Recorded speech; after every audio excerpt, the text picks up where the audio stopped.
All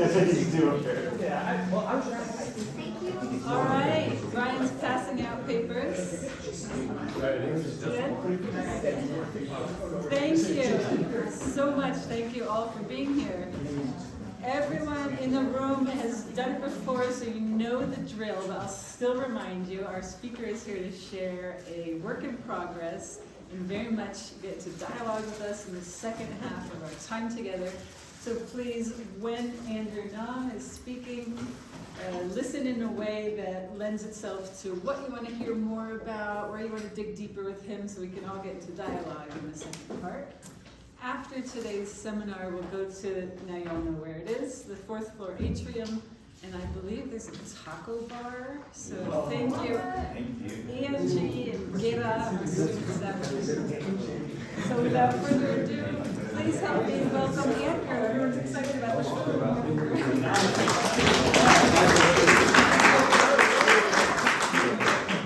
I'll give you a little bit of food for the soul, and then the real food. So thanks for coming. So yeah, let's just get into it. This is the title. That's me. All right. But I'd like to begin by kind of giving you a background information as to why I am working on this topic, this question. Anybody recognize these paintings? Yeah? Who are the painters?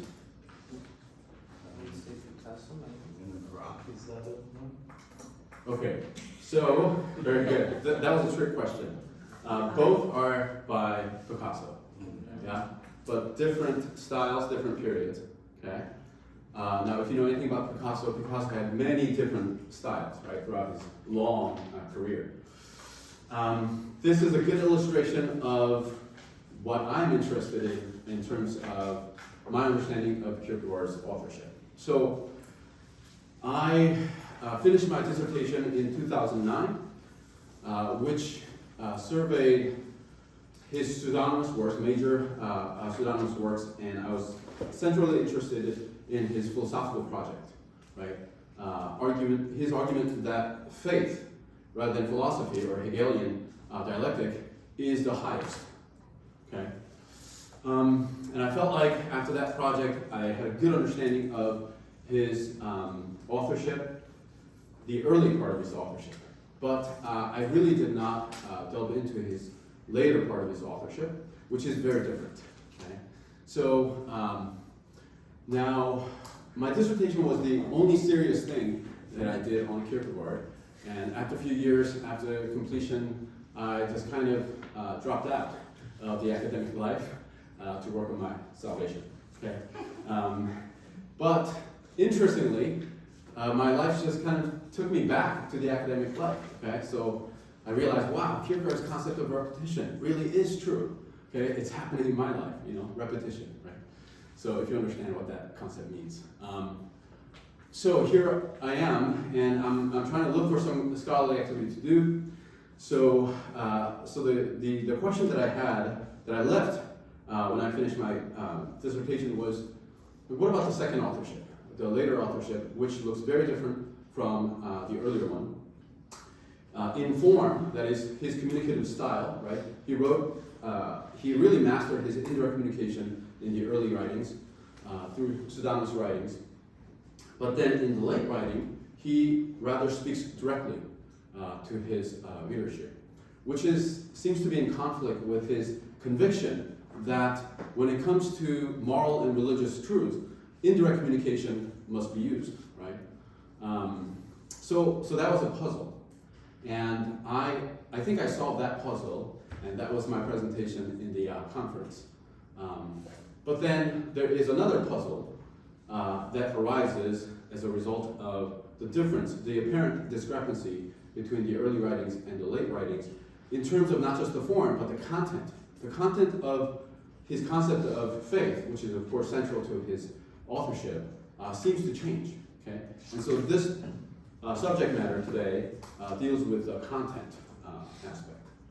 So, here's my presentation. So, basically, your handout, what I just gave you in fine print, it basically is a duplication of the slides. So I don't think there's any additional information except for the last slide I just added just now. Okay, so you don't have that. But if you're interested in, I can go over that quickly. So I'll first introduce a summary of Westphal's argument, and then I'll critically evaluate it, and then I'll give a concluding reflection, kind of articulating this problem more emphatically. So here we go. So here are the Westphal sources. Westphal, how many of you read Merold Westphal? Anything by Merold Westphal? Okay, many of you. Okay, so I consider him one of the few great commentators of Kierkegaard. Okay, there are lots of good, solid commentators of Kierkegaard, some of whom are present in this room. But I would consider him a level above, okay? So I was enormously helped when I was writing my dissertation by reading many of his works, and he wrote a lot. And particularly his understanding of Kierkegaard's relationship to Hegel, which is so critical to understanding Kierkegaard's project as a whole. I think he understands so well and writes very clearly about Hegel and Kierkegaard. So anything he has written really is worth reading. But this idea of religiousness C, okay, which does not exist explicitly in Kierkegaard's authorship. You cannot find it. This notion of teleological suspension of religiousness B, right? So as far as most readers of Kierkegaard is concerned, religiousness B is the highest mode of existence for Kierkegaard. But Westphal wants to introduce this concept, and I was really puzzled. But Westphal is obviously seriously sticking to this idea because he first wrote about it in 1991 in this article, and in a series of books and articles, he continued to defend and articulate this idea. So it's something that he takes seriously, and he's a serious scholar, so I'm going to take it seriously. So let's look at the summary of his argument. First, he defines teleological suspension, this obviously Kierkegaard term, as a transition from one mode of existence to a higher existential mode. In this, it's very much a functional analog to Hegel's of Hegel. Mediation is Kierkegaard's or Hank's translation of that word, or sublation sometimes is understood as. Okay, some examples. Now the best example is of course the teleological suspension of the ethical, which is explicitly discussed in Fear and Trembling. But I think Westphal is right that Judge Williams's argument for the ethical, right, the aesthetic validity of marriage, that is a kind of teleological suspension. He's asking for his young aesthete friend to make this teleological suspension into the ethical, right? And likewise, Fragments and Postscript also speaks of transition from religiousness A to something higher B. And all these transitions are described, I think, correctly as teleological suspension, even though Kierkegaard doesn't use that term to talk about these transitions. I think he's right about that, and it's very helpful to think in those terms. And so, summarily, we can say that the teleological suspension is a progress through the stages of existence. So, progress through the stages of existence is essentially a matter of overcoming the immediacy of the present existential mode by the confrontation with and incorporation of the other of the higher mode. So this is a very, I think, good general characterization of what teleological suspension is and its role in Kierkegaard's theory of the stages of existence.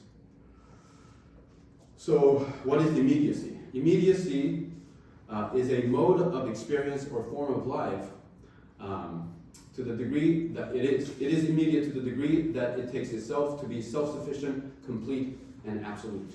Okay? So this is also, if you're familiar with Hegel, this is very much a Hegelian idea as well. And so,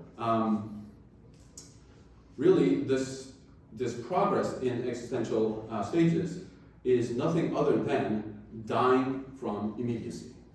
Okay? So teleological suspensions at different stages are progressively, inwardly deepening forms of suffering. Yeah. So this is, so far, I think this is a really great way to understand Kierkegaard's theory. Okay, here's a problem. Or this one, before we go into the problem. So, religiousness A, according to Westphal, turns into a false religious ideology. That's kind of his term for immediacy. This is a religious form of immediacy. The form of truth within. Okay, that's the false religious ideology. And pure inward subjectivity. So resignation, suffering, and guilt are essential, sort of existential, passional modes of religiousness A. Therefore, it is in need of teleological suspension into a higher religious mode, namely religiousness B, by being confronted with the absolute paradox, the God in time, and humbly receiving the truth from without as a gift by faith. Okay, so far I think he is characterizing Kierkegaard's theory very well. So here is the need, according to Westphal, why we need teleological suspension of religiousness B. According to Westphal, religiousness B also turns into a false religious ideology, and therefore another form of religious immediacy, when it secretly holds on to ethical autonomy, even while giving up epistemic autonomy. Okay? So here's a quote from Westphal. If we could restrict the divine voice, which is not the echo of our human voice, transcendence, to the area of metaphysics and the liturgical celebration of that metaphysics once a week or so, the God of bargains might be good enough to leave the social order to be run by us the rest of the time, immanence. This is precisely the project that religiousness C shows religiousness B to be, at least in Christendom. Okay? So if you read philosophical fragments in Postscript, the discussion is, he's right, fairly epistemological, right? Having to do with the belief about the God-man. And another quote, in religiousness B, Christ, the God-man in time, is the paradox to be believed. In religiousness C, Christ is the pattern, the prototype, the paradigm to be imitated. So this is an explicit language from Practicing Christianity. Right? So Practicing Christianity would be considered the second authorship, okay? K2. So there is, according to Westphal, a significant change in the understanding of faith from K1 to K2. In the former case, the offense to be overcome in becoming a Christian concerns the metaphysics and the epistemology of the incarnation. In the latter case, the offense involves the ethics and politics of the incarnation. So here is a good reason, according to Westphal, that we need a higher mode of religious existence. So here's a good summary of his argument. Hidden inwardness remains. So in other words, hidden inwardness of the previous religiousness will remain even in the religiousness C, but it is teleologically suspended in outwardly visible works of love. So he's going to quote also works of love as evidence to his case. Here's an interpretation of biblical religion that goes beyond Clinicus. I call it religiousness C. So here's some textual evidence that he cites. So Postscript has a discussion about the apostles' flogging in Acts 5. But Climacus seems to sort of minimize or negatively discuss that event, whereas he has completely sort of a different tone in the later work, The Gospel of Suffering in Upbuilding Discourses in Various Spirits. So here's how he summarizes it, Westphal. Here's a confrontation between the apostles and the authorities, but he dismisses the Climacus as religiously insignificant because it is an outward conflict with the established order rather than an inner wrestling with God. But unlike Climacus, he, Kierkegaard in The Gospel of Suffering, treats their suffering as religiously significant. The conflict between the apostles and the worldly powers, far from being reduced to external misfortune, is presented as part of the meaning of following Christ. Okay? So if he's right, there's a substantial difference in how Kierkegaard is looking at suffering and its meaning in religious life. So he distinguishes two, you might say, approaches or attitudes about suffering in religious B and religious C. Religious B's mode of suffering is purely inward. Any outward suffering becomes accidental and involuntary. Whereas in the higher mode, according to Westphal, Religiousness C, the mode of suffering is decidedly outward, and it is essential and voluntary. Okay. So here's my criticism. There are some textual problems. The first is obvious. There's no direct textual evidence for religiousness C and teleological suspension of religiousness B. Now, in the 2004 article, he invokes the sections in Practice of Christianity, which are titled A, B, and C. Okay? There, Anticlimacus talks about three different types of offense, possibility of offense. And he cites that as evidence for his categorization.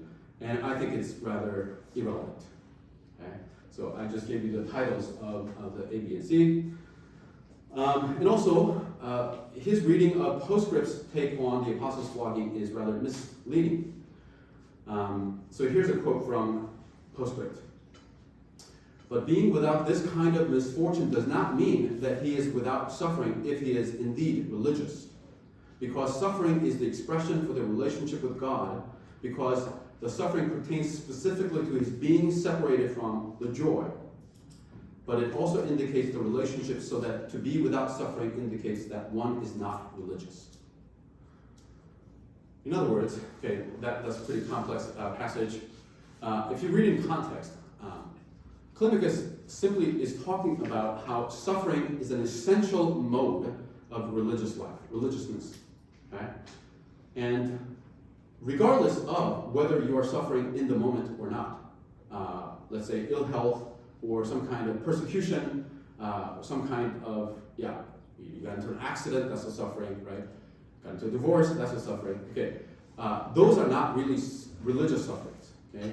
Those are outward sufferings, they're accidental, maybe present or not. But if you are really in the religious stage of life, then that suffering will always be there. And it is an inward suffering.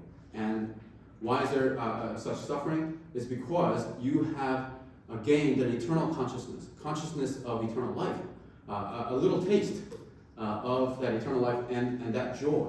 And therefore, anything else, any sort of mundane, finite existence will be a contradiction against that. And therefore, that kind of creates a suffering. And therefore, the difference between Kierkegaard's discussion of the apostles' flogging in Postscript and the gospel of suffering are talking about two different things, really. Yeah. So I think this is not a substantial case for religiousness C. Here are the bigger problems, conceptual problems. The fact that, or the claim that religiousness B is essentially epistemic versus rather ethical is a highly dubious reading of fragments and Postscript. And it is categorically, positively un-Kierkegaardian to separate the two categories, moral and the epistemological. It is really one and the same issue in fragments. Okay? So here's an example. Climacus says in fragments this, but this difference cannot be grasped securely. The difference between a human being and God. Every time this happens is basically an arbitrariness, and at the very bottom of devoutness, there madly lurks the capricious arbitrariness that knows it itself has produced the God. So he is critiquing religiousness A, okay, the eminent religious and its conception of God. Whatever it posits as God or the ultimate is going to be an idolatrous form, God made in human image. Okay?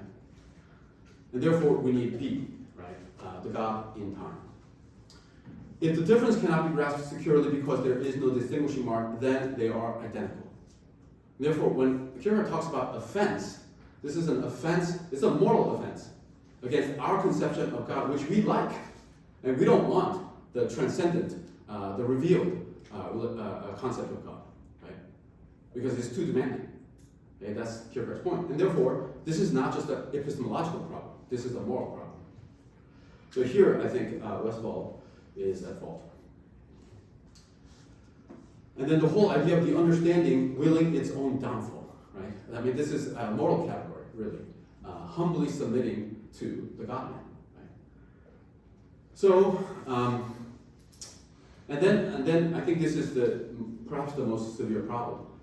Kierkegaard consistently describes religiousness B's paradox as unmediatable, which, ironically, Westphal also acknowledges.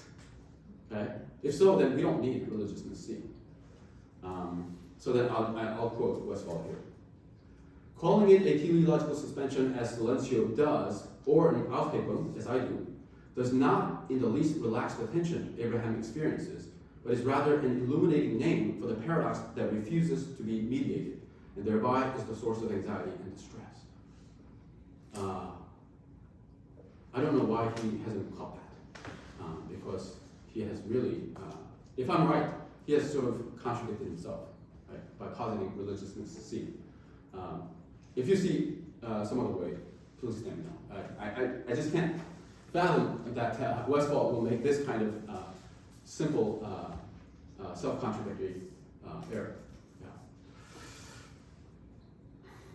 Therefore, Westphal's argument proves unconvincing, which calls for a better explanation of the apparent discrepancy between K1 and K2's concept of faith than his conception of religiousness C and teleological suspension of religiousness B. So that's my conclusion of criticism. So that's really the main part. But let me conclude with some talking about the problem in a more emphatic way. So what I appreciate about Westphal and his work, even though I disagree with it, I find all these problems, is that he rightly draws attention to the apparent change in perspective and tone, at least, or even possibly in substance, about Kierkegaard's concept of faith between K1 and K2. So, for example, the way Kierkegaard talks about hidden inwardness is very different in practicing Christianity. I think to that extent, Westphal should be given credit for noticing this difference. So, Kierkegaard writes this, Anticlinicus. The next danger which appears through denying oneself and renouncing the things of this world in earnest according to Christianity's requirement, people have also wanted to abolish by wanting to shift Christian life into hidden inwardness, so that concealed there, it would not be discernible in life. So remember, hidden inwardness was something good, something essential to religious life in postscript. In hidden inwardness, one is supposed to be willing to deny oneself, to make every sacrifice, to renounce the world and what is of the world. One must, shall I now say, for God's sake, one must not let it be noticed. In this manner, established Christendom became a collection of what could be called honorary Christians, in the same sense as we speak of honorary doctors, who received their degrees without having written and defended a doctoral dissertation. In hidden inwardness, we all to the degree, or have a degree, or we all received it, the one from the other, as a compliment, and thus we're honorary Christians in the same sense. Okay. Obviously, there's a biting sarcasm here against the hidden inwardness, which is odd, right? So there's definitely a difference here that needs to be explored and explained. So here's my conclusion. Westphal's likely misinterpretation nonetheless helps to highlight the need to grapple with and better explain the central theoretical problem of reconciling K1 and K2's concept of faith. So here's a summary of K1's concept of faith, according to Westphal, I think, which is really great. Resignation knows that between the absolute telos and relative ends, there is a chasmic abyss, like that between heaven and hell. The difference rests on the absolute difference between God and human beings. Because the lesser moment is the human and not the demonic, that is good and not evil, it is to be relinquished, but not repudiated. That is why resignation requires not that we give up everything finite, but that we be willing to do so for the sake of eternal happiness, should that prove necessary. All right? So that conditional is very important, because that is really what Kierkegaard gives us in K1. But when it comes to K2, there is almost like an unqualified sense of resignation, of finitude, and suffering, without the repetition of happiness or truth in the finite, which we see in the earlier works. So there is a kind of loss of the dialectical tension in the double movement of faith, like that seen in Fear and Trembling. So that is a really big problem in reading Kierkegaard from K1 to K2. And that's what I want to work on. Yeah. And here's my sort of sketch, just an intimation of what that theory should look like. First of all, it needs to articulate in a more dynamic way the phenomenological account of Kierkegaard's religiousness, namely the relationship between religion A and B. So Kierkegaard often says this: faith is a task of a lifetime. Yeah, what does that mean? And he also talks about double movements, plurals, not double movement, singular. So I think Westphal's problem is that he conceives these religious categories A and B as too static. Yeah. There's a dynamic working of A and B here. Kierkegaard actually, Climacus notes that in one of the footnotes in this book, Postscript, where he says that the portrayal of the Knight of Faith in Fear and Trembling is too, what was the word? Gives the illusion of completeness. Yeah, that's right. So he acknowledges that as well. And then, so this is a summary of Westphal in Becoming a Self. The dialectical, that is a religiousness B, is not an alternative to pathos, that is religiousness A, but is intensification. So we need to spell out what that intensification looks like in B. So that's, I think, the first part of the theory.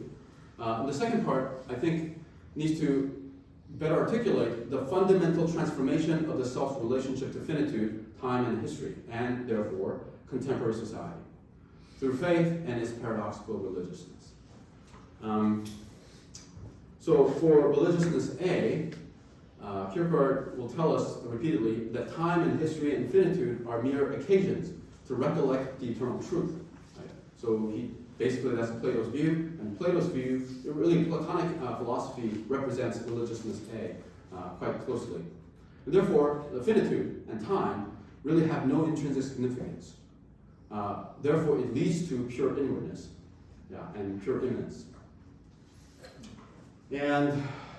But religiousness B, the living encounter with the absolute paradox of God and time, transforms the believer's reality in relationship to reality, restoring the true meaning to finitude, time, history, and the present moment, and thus leading to truthful outwardness. So I think that's the difference between A and B, and that needs to be clearly articulated. So that's kind of my inkling towards a better theory of how to explain the relationship between religiousness A and B, so that we don't need religiousness C. Yeah. Okay, well, that's it.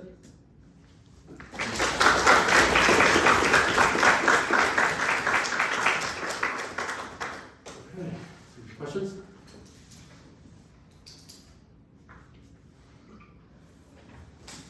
Yeah, Ryan. Yeah, thanks, Andrew. I have sort of a general question about your take on Westphal.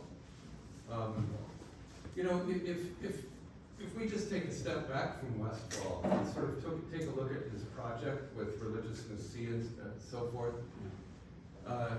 it seems like one of the things you could sort of see happening with Westphal is a sort of insistence on sticking with the same structure that we see in the postscript, which is really the only place this is developed in all the nuances, right? The stage theory with the sub-stages, and Johannes Klimkus is the only one who really sort of insists on these categories. Yes.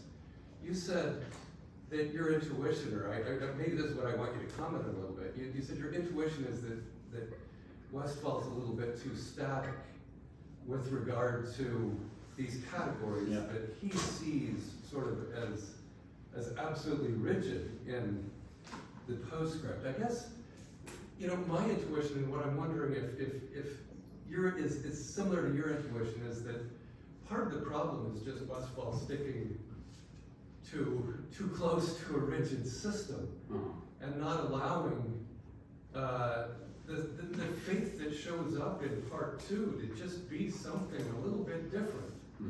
And instead of saying, oh man, maybe there's something going on that's a little different, or instead of just relaxing the insistence on postscript being the interpretive tool for later religious works, right? And even maybe the postscript for something going on in Gospel of Suffering, right? Yeah. Just saying, well, if we let go of that stuff as rigid categories and stick with just maybe keeping an eye on what you're suggesting here, the phenomenological sort of movements that are going on here, because as Kierkegaard's also, or a lot of Kierkegaard's authors are very clear about, real life isn't anything like A, B, and C, right? Those are ways of rigidly categorizing something so it doesn't run away from us when we're trying to understand it.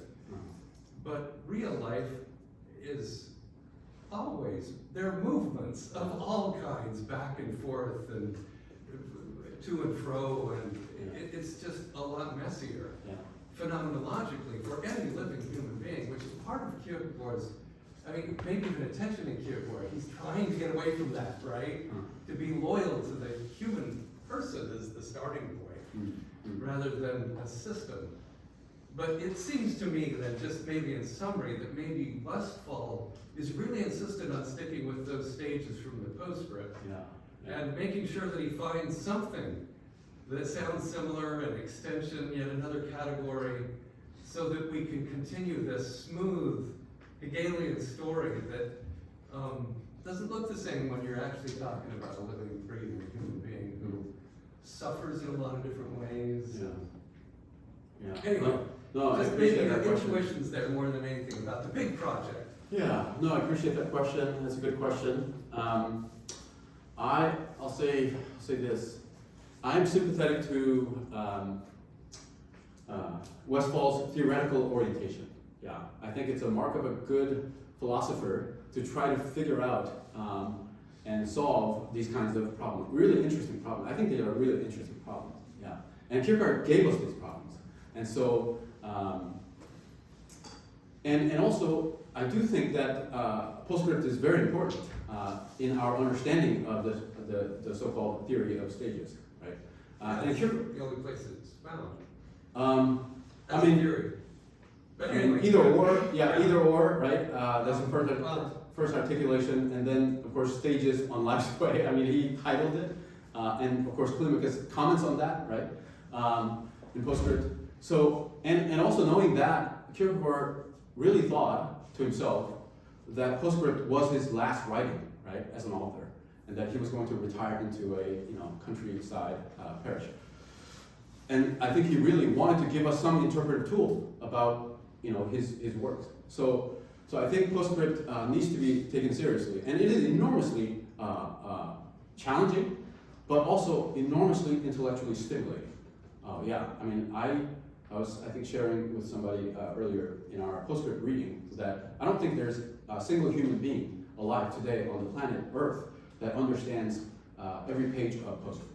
Okay, it's a really challenging book. But I think the more I understand it, the more it makes sense.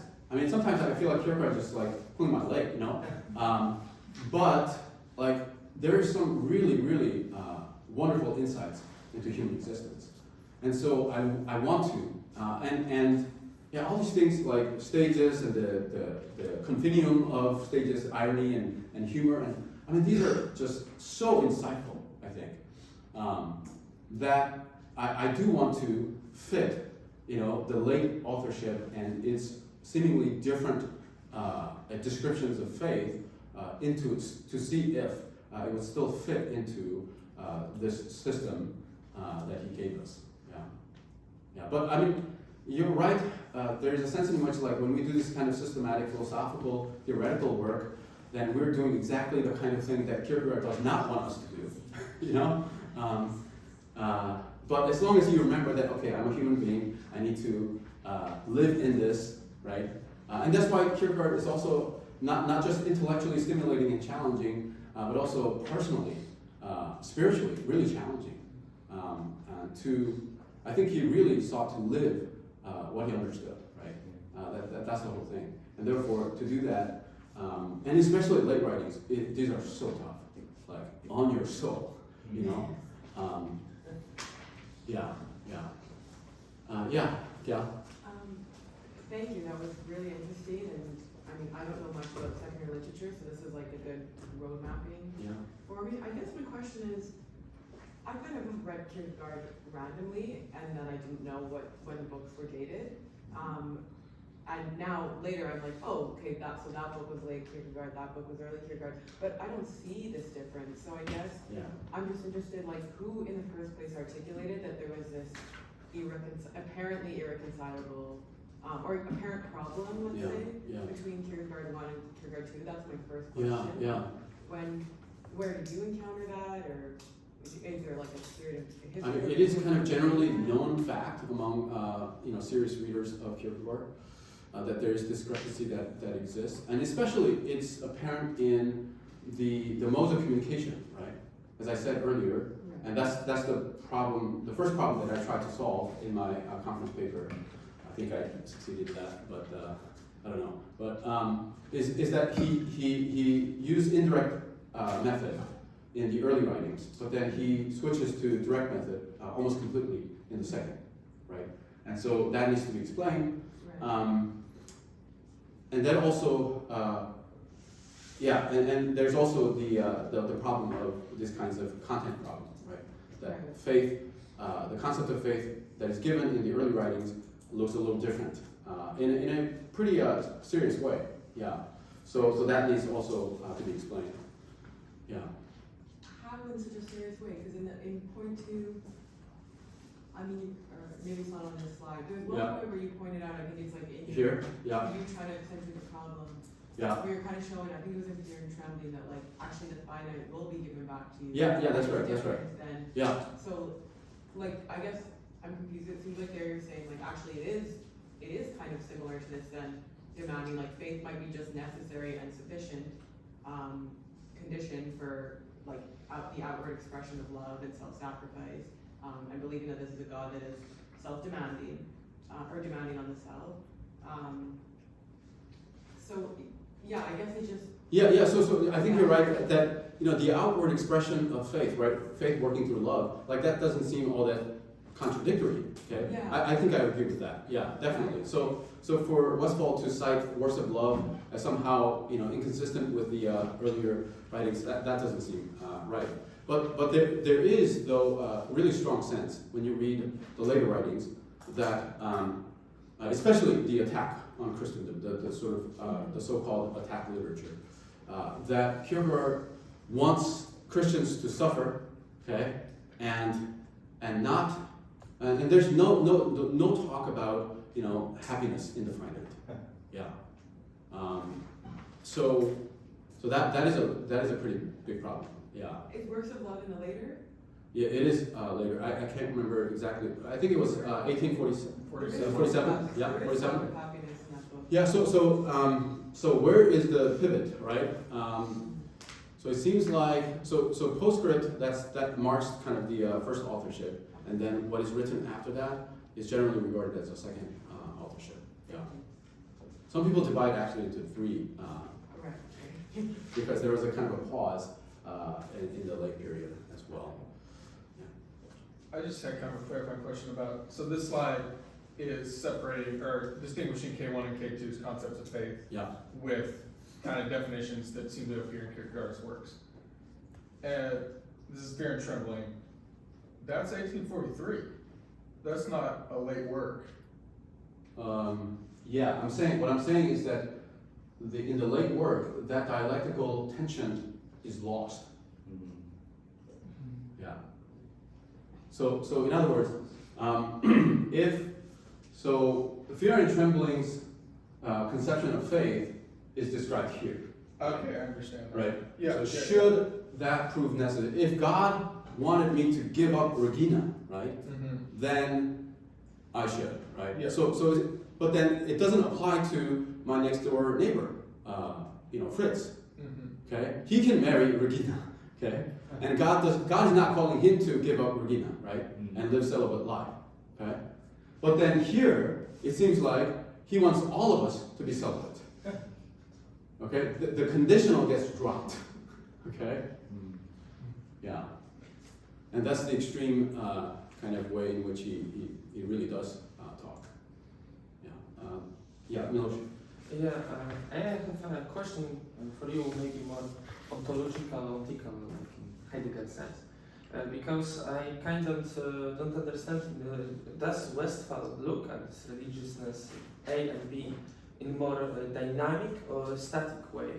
Because if he like proposing this religiousness C, as you show us and as I understood, could it be like the religiousness C is kind of a dynamic, dialectical way of religiousness A and B? So thus, like, there is no need for religiousness C because we have this dynamic, this dialectic between religion A and B. Yeah. And thus, like, of course, this dialectical way of thinking is important in the becoming way of the being. Yeah. Like, the question is whether, like, Westphal, religiousness A and B is about being as I am, not becoming. Or maybe this religiousness C is about more of act of being, of becoming, of this movement in religiousness A and B. So back to Brian's comment. Yeah, maybe Westphal is too Hegelian. I mean, he knows Hegel really well. He published several books on Hegel. Maybe that's why he's looking for some kind of Hegelian dialectic. But actually, in his response, so 2004 article, he's responding to a couple of his critics, actually.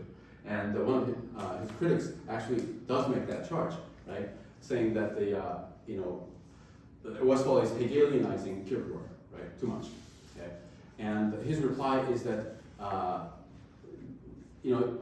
his concept of religiousness C is not some kind of Aufhebung of A and B, okay? He denies that, okay? But it is definitely a teleological suspension of B, right? So it doesn't require this sort of thesis, antithesis, and synthesis. So he denies that, right? Yes, Andrea, was that related? Yeah. Yeah, go ahead. Can you go back to the last slide? Yeah. So, like, this is your solution, okay? I mean, I don't have it, Yeah. but I would like to work towards it. Yeah. In either or, when it talks about the immediate erotic stages, it doesn't can you see the transformation from religious A to religiousness B, not as two different stages, but more as a metamorphosis. So you save the movement, the life in it, and you see them as one point, but not as two different stages, but just one big one. Okay. Yeah. Okay. When there is these changes, these metamorphoses, and you say the movement in it. Okay. So yes and no. So one can live in religiousness A by itself, right? Okay. But then if another human being were to live in religiousness B, that person cannot live in B without living in A at the same time. Yeah, Yeah. that's right. So it's like concentric circle, This is Westphal's, not mine, but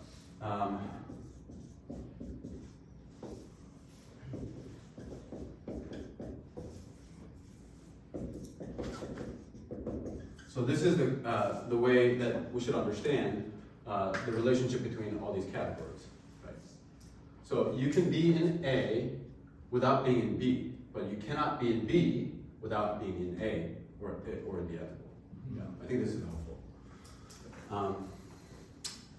Yeah, Caleb?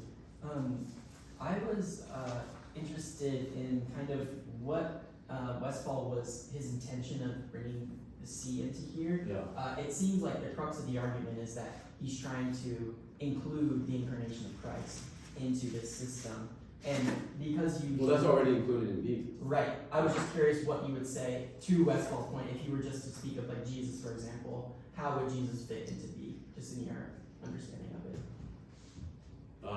Well, my understanding of Kierkegaard is that, so B is what Kierkegaard calls paradoxical religiousness, okay?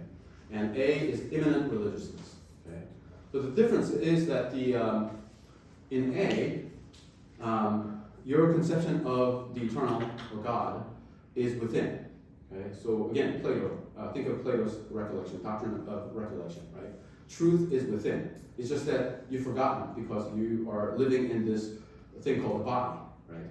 And so you've got all these sort of passions raging in your hormones, right? And therefore you're going after the wrong objects, right? And you can't really see the truth clearly. But then the truth is in you, fundamentally. It's not without, right? So you can know the truth by recollection and by a kind of austere, ascetic moral life, right? Along with a very rigorous philosophical training, education. But that's religiousness A, and that's why he calls it immanent religion, right? God within. Whereas Christianity is fundamentally different because it claims that we don't have that truth. We don't have the condition in us, and that's owing to the doctrine of sin, original sin, right? And therefore, we have to be given the truth, given the condition to know the truth, and that's the God man. And only the God, therefore it's a miracle, it's a revelation. And so that's the big difference. Yeah, and Westphal understands that very well, but I think he makes the mistake of separating epistemic from the moral, when in fact it is the same issue for Kierkegaard in Fragments when he's presenting this dichotomy. Yes, I'll go to you. Really interested in like growth, becoming, development. So something you said in the beginning distracted me and caught my attention.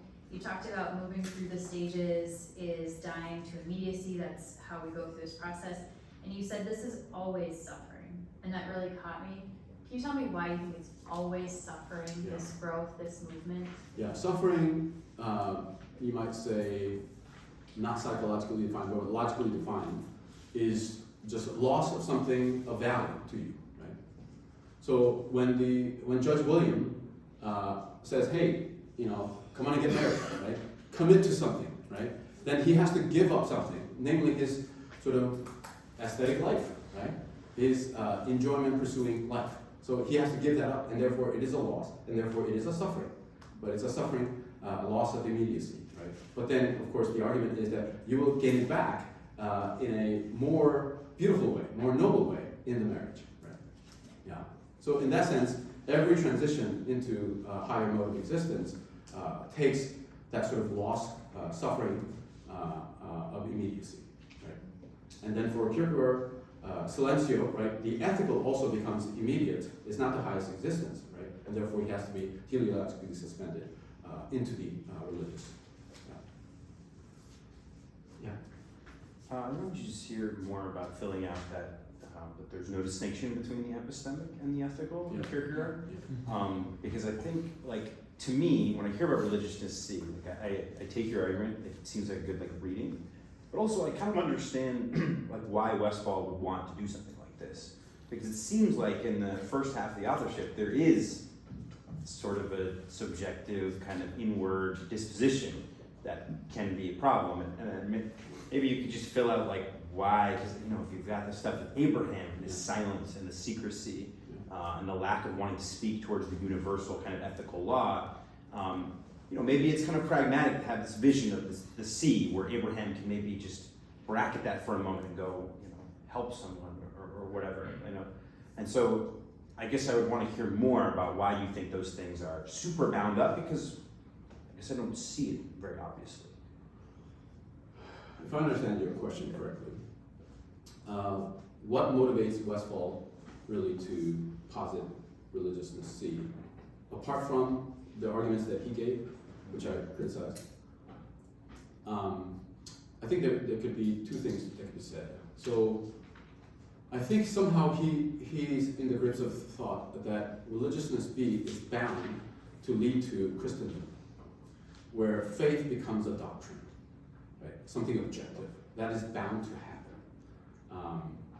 So that's one sense I get, okay? Which again, I think if you understand Kierkegaard's theory of religiousness more carefully, I don't think you need to come to that conclusion. But also, relatedly, the second point, this is the sense I get from his discussion of this concept, his concept, in Becoming a Self, his commentary on Postscript, that he really does want to have an answer from Kierkegaard to Marx. That religion is not just pure inwardness, right? So he wants to really answer Marx's challenge that religion is the opiate of the masses, right? That religion really authentically lived out will call into question the society's ideologies, right? And so it has to be outwardly manifested, which, I mean, in Kierkegaard's life, it certainly did, right? But I think he wants to make sure that Kierkegaard's theory or conception of faith does include that sort of outward focus, social and political focus as well, which I think is good, yeah. But I think he's just looking in the wrong place. And so could you just fill out why you think the ethical and epistemic are so connected? Because you're saying there's no distinction as Westphal has positive. Just I mean, you could distinguish them, you know. I mean, philosophers do it all the time, you know. And if you pick up an epistemology textbook, then you won't find a discussion or substantive discussion about ethics, and likewise. But obviously, they're related, right? Because we're knowing creatures and also acting creatures, moral creatures. But the way Kierkegaard treats these subject matters, he just doesn't distinguish them. I mean, I think it's pretty obvious if you read him. I feel like there was another. Ethan, did you have a hand up? Yeah. I'll just try to be quick. We've talked about this before. Thank you. I guess, I definitely am. I am convinced by your arguments against Westphal. Particularly, I did find because I have the script on me. The reading of the blogging of the apostles. That seems absolutely right. That he doesn't just only say that the apostle is under the category of misfortune. Absolutely. I think someone already asked this already, but it does seem like the religiousness C, or just this point of recognizing the second authorship of Kierkegaard. It seems like the reason why he wants religiousness C is because he's just trying to understand the K2, the stuff, dying to the world with Christ on the cross, conception of faith. So I guess I just would like to know further, where do you think the category of faith fits in for religiousness B? And then, if you could just say more on your research, do you know what the later Kierkegaard ever says about concluding unscientific postscript? So like near the end of his life, did he ever disavow it, or it doesn't seem like disavow it, but does he ever kind of treat it differently? How did he view it? Maybe others can answer that second question better. I actually don't know what he thought about. I mean, he constantly makes commentaries on his own works, in the journals and papers, but I mean, it's enormous, as you know, so I haven't read everything. So I can't answer that second question. But the first question was, what is Kierkegaard's concept of faith in religiousness B? Yeah, such that it seems like for Westphal, he wants to posit religiousness C because the K2 faith is the political one, the one of, the God-man fighting against the state, suffering for that. Okay, yeah, that's a good question. So for Kierkegaard, faith, right, really does not exist in any other sphere of existence other than religiousness be. Yeah. Okay. He just doesn't think that if that is like religiousness A's faith is not really faith, right? Mm. So because the object of faith, I mean, it has to be truth, right? And for him is the God-man, right? Jesus, yeah. And therefore, faith only exists in religiousness being, right? Which of course creates a problem because it is based on historical fact, and it's contingent fact, and therefore it's not universal, right? Whereas everybody has universal longing for eternal life, right? And so that's a problem that has existed as long as Christianity has existed, right? That problem of particularism. But yeah, why the need? Yeah, because Kierkegaard's description of faith in K1 really is focused on hidden inwardness. Yeah. And so there's really nothing to say about what its outward expression might look. Yeah. And I think he's so, Kierkegaard, that is so against the Christendom's version of faith, right? Mm-hmm. That it is, this objective thing, right? You go to church every Sunday, that makes you a Christian, right? Or, you were baptized and all that, right? So objectification of faith is just an anathema to Kierkegaard in the early writing, right? And therefore, that's why it is almost exclusively inward. But I don't think that should lead us to say that any kind of outward expression of faith is somehow illegitimate or contradictory, right? That flow of practicing Christianity. Am I reading this right? That he's literally saying that hidden inwardness is to only have hidden inwardness is basically the same as being an honorary Christian. Yeah. So I think Westphal is right that something really does shift, okay? And it could be owing to the fact that Kierkegaard was subject to the Corsair affair, right? Yeah. And therefore, really suffering was brought onto him as a result of him carrying out, what he thought was a divine calling, right? Yeah. And therefore, I think there is a shift in his understanding of faith, and I think it's a more expansive rather than an alternative. Yeah. So that's what I want to explore. Yeah. Anyway, I just think that your project is great, and then working out the relation between K1 faith and K2 faith. That's perfect. Okay. Thanks. Okay. Yeah.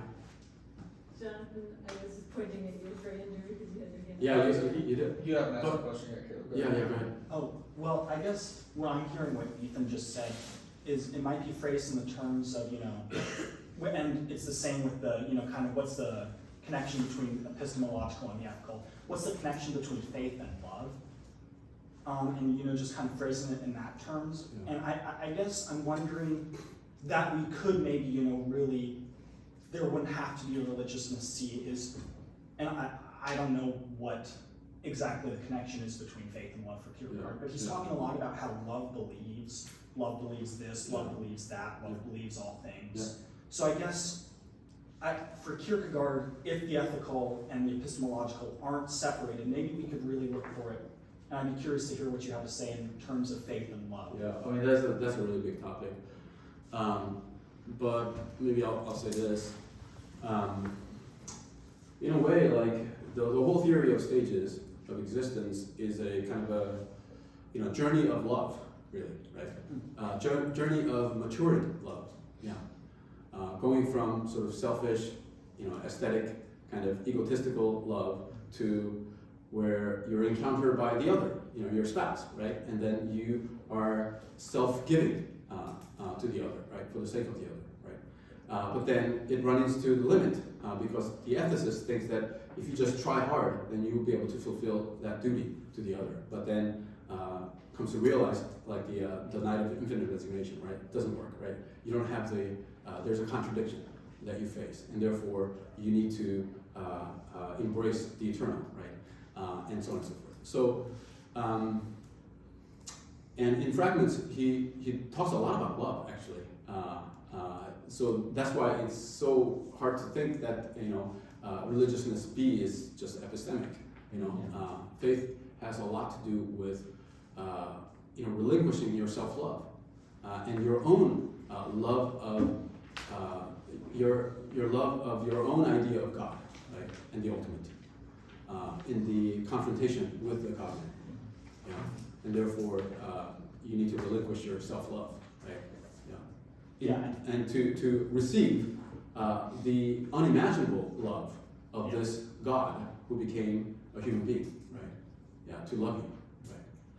Right, and I guess I just want to say I like that we wouldn't have to posit a difference between religiousness B and religiousness C, because if true faith and true love really come together at the same time, that's right. then it seems like we don't need the religiousness C because we already have the political love. Yeah, I think so. We have time for one last quick question.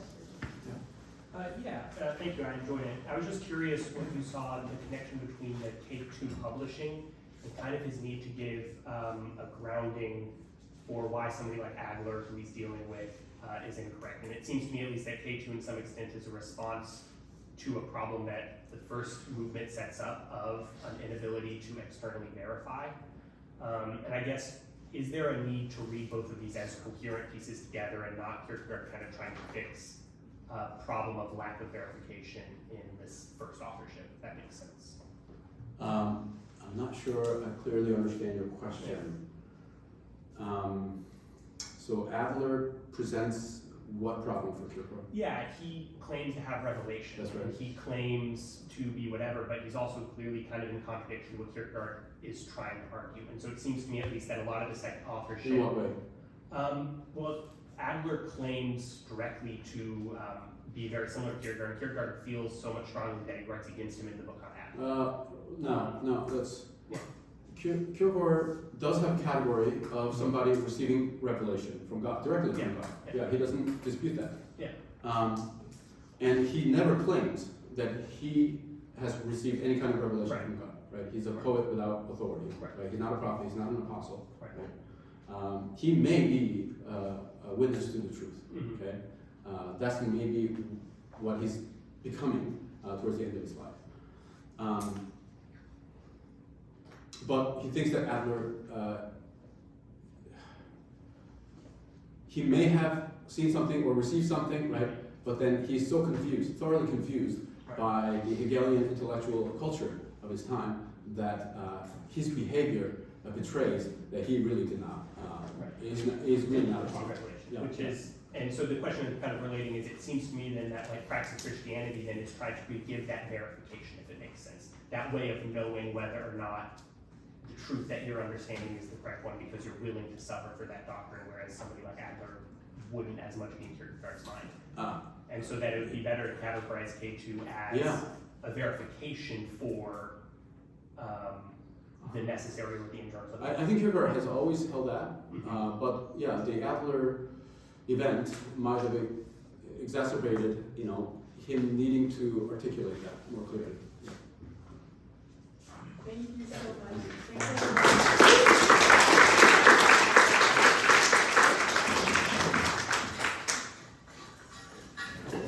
Now to the taco. Yeah.